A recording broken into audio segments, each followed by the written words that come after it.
Dumnezeu să binecuvinteze.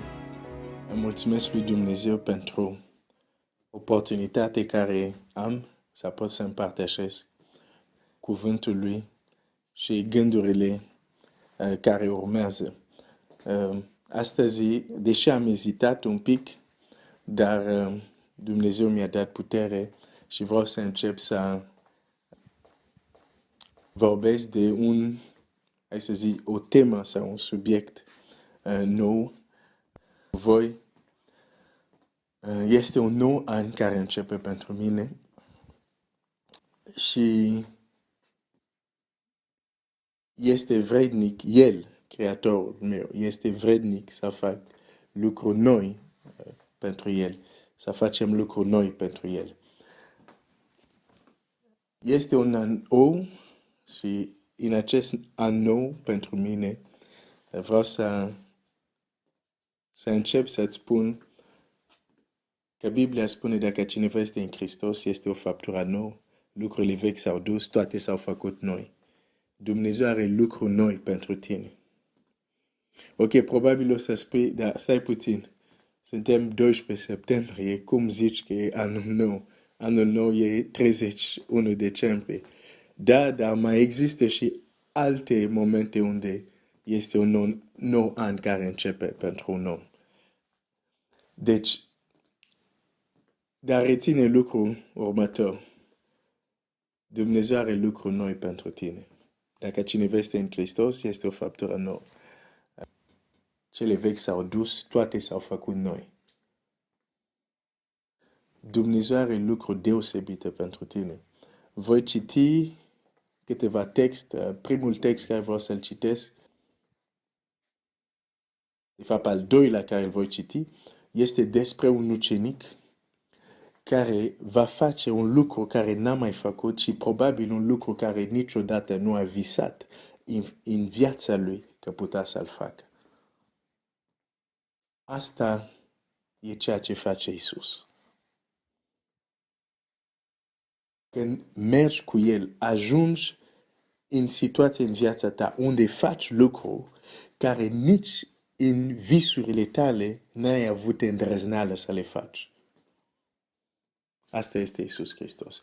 Dacă în viața ta, dacă în viața mea nu fac lucruri noi, nu fac lucruri unde mă opresc și zic cum am reușit să fac asta, dar nici în visul nu m-aș fi gândit că puteam să fac asta.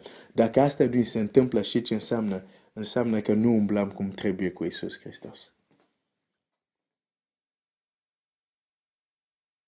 Înseamnă că undeva nu suntem ucenicii Lui.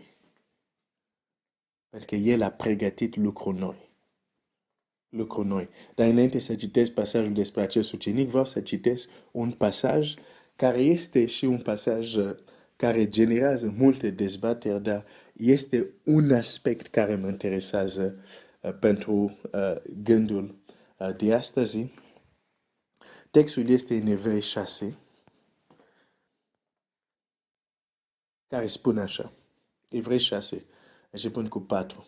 Ca cei ce au fost luminat odată și au gustat darul ceresc și s-au făcut partaj Duhul Sfânt și au gustat cuvântul cel bun al lui Dumnezeu și puterile veacului viitor și care totuși au căzut, este cu neputință să fie înnoiți iarăși și adus la pocăință, fiindcă ei rastinesc din nou pentru ei pe Fiul lui Dumnezeu și îl dau să fie batjocorit. Vreau doar să fac o paranteză zicând aici. Sunt copii al lui Dumnezeu când citesc asta. Dacă ei, de exemplu, se află într-o stare unde s-au departat de Dumnezeu, consideră că nu se pot întoarce înapoi la Dumnezeu. Poți să te întorci la Dumnezeu. Aici zice care au căzut și se subînțelege au căzut și au rămas acolo. Pentru că tot Biblia zice cine ești tu pentru a judeca slujitor altuia? Chiar dacă cade, stăpânul este puternic pentru a-l ridica. Dacă ai căzut, ridică-te. Cel neprănit cade de 7 ori, de 7 ori se ridică. Da? Deci, dacă citești acest verset și ești căzut, să nu crezi vocile care o să vin să spună gata pentru tine, Nu mai poți să te ridici, nu mai poți să te întorci la Dumnezeu. Oricând poți să te ridici, oricând poți să te întorci la Dumnezeu. Bine, oricând înseamnă acum. Cel mai bun moment este mereu acum. Am închis paranteza. Trebuia totuși să spun asta citind acest verset, era important, dar aspectul pentru care citești pasajul ăsta este această frază. Au gustat cuvântul bun al lui Dumnezeu, asta e versetul 5, și puterile veacului viitor. Au gustat cuvântul bun al lui Dumnezeu și puterile veacului viitor. Când Scriptura vorbește de veacul viitor, se referă la ce va veni, nu la ce trăim noi acum, nu la cerul și pământul ăsta, dar veacul viitor este când citim în Apocalipsa și a fost un cer nou și un pământ nou că primele lucruri s-au dus. Despre asta este veacul viitor. Ok? Și textul ăsta îmi spune că Dumnezeu sunt lucruri care aparțin veacului viitor. Și totuși Dumnezeu se duce și le ia de acolo, din veacul viitor. Le aduce în acest veac și zice, voi, noua creație, voi născut din nou, voi născut din Dumnezeu. Vă dau să gustat lucrurile care normal sunt pentru veacul viitor, dar vi le aduc acum să le gustați. E scris în Biblia ta? Puterile, de fapt eu zic lucru, scuze, puterile veacului viitor. Puterile veacului viitor. Deci când vorbim de puteri, nu vorbim de chestii mici, de chestii nesemnificative. Vorbim de lucruri deosebite, vorbim de lucruri extraordinare. Puterile care nu aparțin veacului acesta.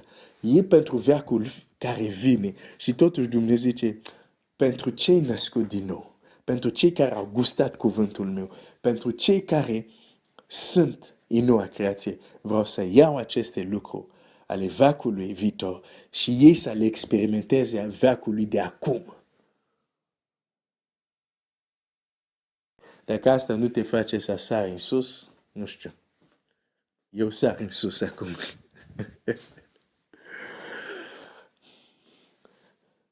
Repet din nou.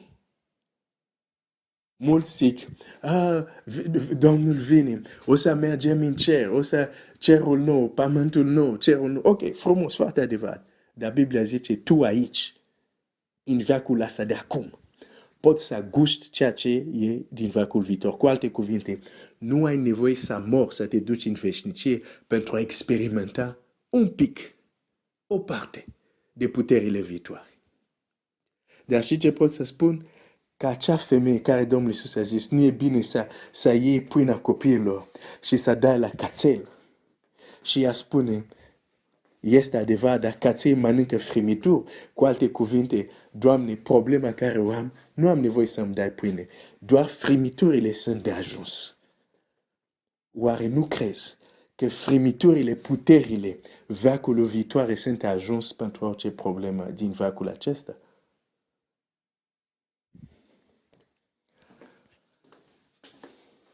Dumnezeu a pregătit lucruri noi pentru noi. Ok, acum o să mă duc să citesc al doilea text despre acest ucenic care face un lucru care nu a visat vreodată că va face în viața lui. În Matei 4, în Matei 14, versetul 15. Citesc. Când s-a înserat, ucenicii s-au apropiat de el și le-au zis. Locul asta era un text, asta va fi al treilea text. Hai să merg în Matei. Ok, hai să citesc și asta. Locul acesta este pustit și vremea iată că a trecut. Da drumul unora de lor să se ducă prin sate să-și cumpere de mâncare. N-au nevoie să plece, la răspuns Iisus, dați-le voi să mănânce. N-avem aici, dar ei au zis, n-avem aici decât 5 pâini și 2 pești. Și el a zis, aduceți aici la mine. Mă opresc aici. Apoi să citesc textul unde ucenicul face un lucru care nu a visat că poate face. Între timp, textul acesta care l-am citit, Domnul Iisus spune la ucenici, când trebuia să dea mâncare mulțimei, spune, voi dați-le de mâncare. Și ei încep să zică, pe nu avem decât. Când Domnul Iisus le spune, voi dați-le de mâncare, Domnul Iisus, dacă le spune asta, înseamnă că El știa că în ei există o capacitate de a face lucrul acesta. Că altfel nu ar fi zis, faceți, dați-le voi, dacă El știa că este imposibil ca ei să facă lucrul respectiv. Deci puteau să facă, dar ei nu știau că puteau să facă. Există lucruri care poți să le faci în Dumnezeu, poți să le faci pentru că ești născut din Dumnezeu, dar care tu nici nu știi că poți să le faci.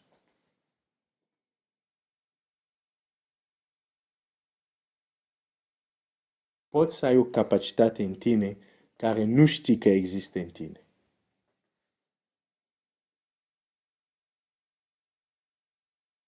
De fapt, când Dumnezeu pune un dar în tine, El știe că a pus, dar tu după trebuie să descoperi. Când Dumnezeu i-a dat lui Moise capacitate să facă toate aceste semne, Dumnezeu știa, Moise nu știa. Dar ca să-l facă conștient, Dumnezeu zice, ce ai în mână, un toiac, aruncă-l. Deja el primiseră capacitate, dar acum Dumnezeu l-a arătat că a primit. Dați-le voie de mâncare, în mintea lor nu puteau să concepe așa ceva. Și Domnul Iisus zice, ok, aduceți aici. Și a dat seama că nu sunt încă pregătit. Aveau capacitate, dar nu sunt încă pregătit în modul lor de a gândi, de a face asta. Un pic mai departe, în același capitol, citim acum, la versetul 24. În timpul acesta, corabia era învăluită de valuri în mijlocul mării, căci vântul era împotriva. Când se înghina ziua cu noaptea, Iisus a venit la ei umblit pe mare.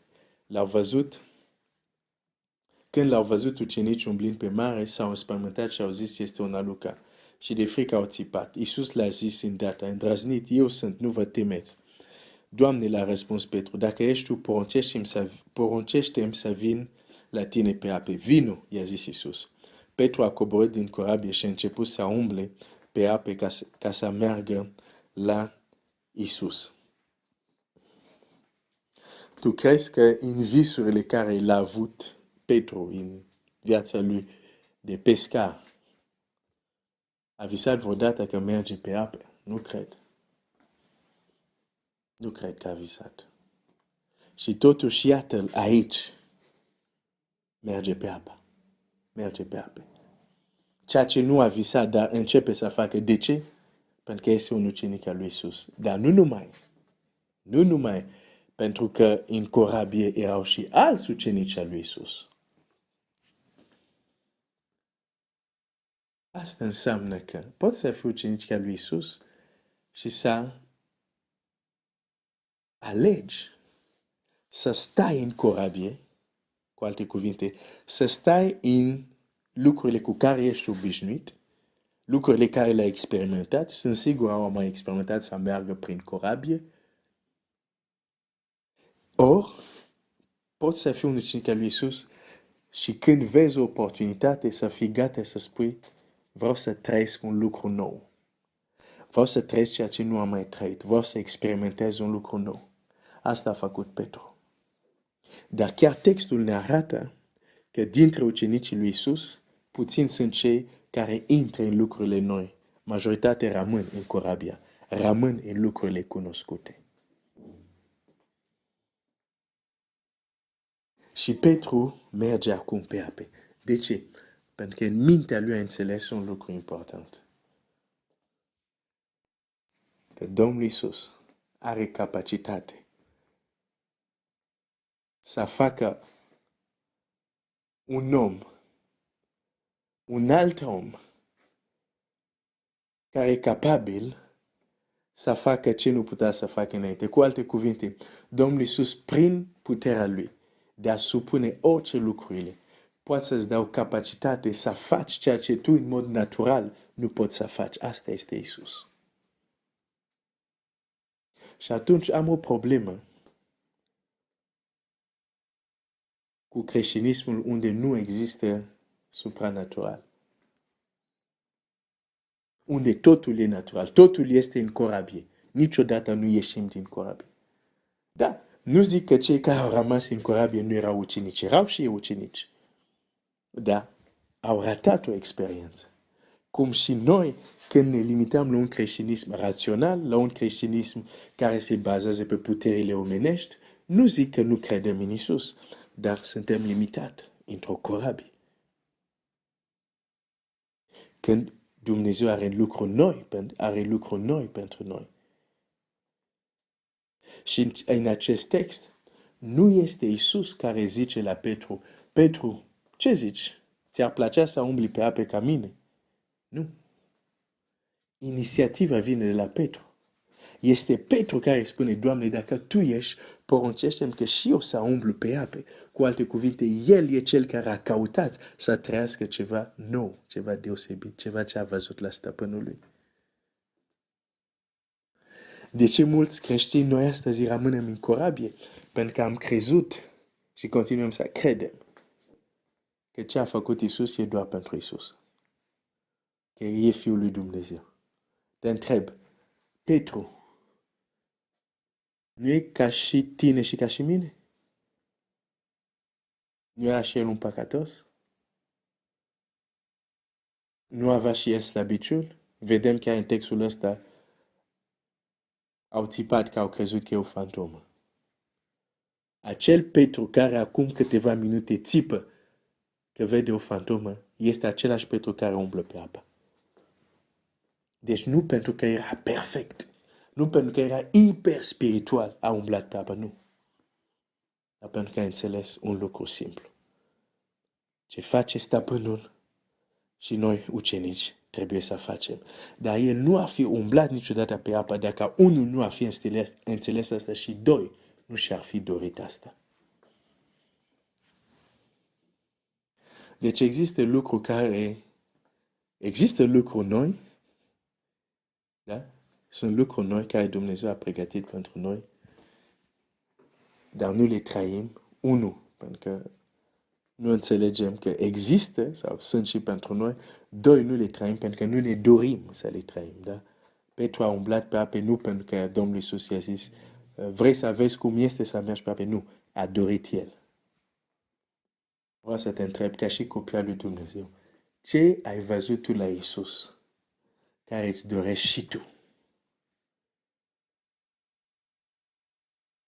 Acum poți să răspunzi foarte corect, să-i dai un răspuns corect. Nu răspunsul care îl dai corect pentru că sună bine, sună creștinesc, sună evlavios, contează. Contează răspunsul din inima ta. Și s-ar putea să te uiți în inima ta și să descoperi ceva înspăimântător. Că nu prea ți-ai dorit să fii ca Iisus. Să imit, să-ți dorești ce a făcut El, să faci și tu. Că tu poți să-mi spui, da, vreau să fiu ca Iisus, ok. În ce mai exact vrei să fii ca Iisus? Că, de exemplu, să spui, vreau ca Iisus, vreau să fiu un om care merge după cuvântul lui Dumnezeu sau care ascultă de cuvântul lui Dumnezeu. E frumos, dar e destul de vag. Mai concret. Ce ai văzut la Iisus care vrei să reproduci și tu în viața ta? Petru a văzut un lucru foarte concret. Iisus mergea pe apă și zice, Doamne, dacă Tu ești, poruncești și eu să merg pe apă. Vreau să fac exact lucrul asta. Te întreb, care e lucrul asta? Care poți să pui degetul și să spui, uite, lucrul asta la Iisus. Vreau să-l experimentez și eu.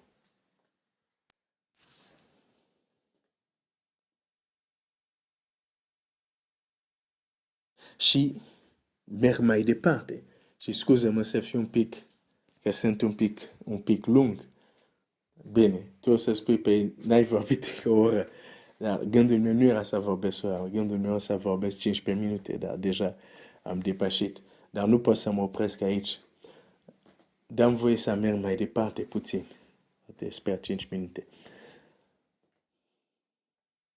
Domnul Iisus, gândește-te la această scenă.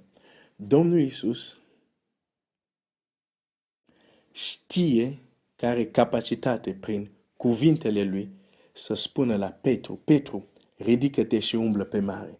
La fel cum spunea la Slabanog, ridică, ia-ți patul și umblă. Domnul Iisus știa. Ok? Și totuși nu este Domnul Iisus care propune la Petru, uite Petru, nu vrei să umbli pe ape. El știe că Petru poate experimenta asta și totuși nu este el care propune la Petru, oare vrei să experimentezi asta? Cu alte cuvinte, sunt lucruri care Dumnezeu știe că tu poți să le experimentezi. Ca și copia lui Dumnezeu, știe. Dar nu o să vină să ți le propună. Până nu se va naște în inima ta dorința să le trăiești.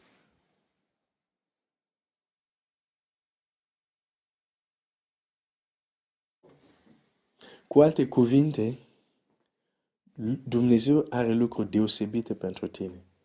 Da? Dar aceste lucruri sunt ascunse. Sunt ascunse în sensul că El nu vine și ți le pune pe față și zice, uite, nu vrei să experimentezi și aia, nu vrei să faci și aia, nu vrei să faci și aia. Nu, nu.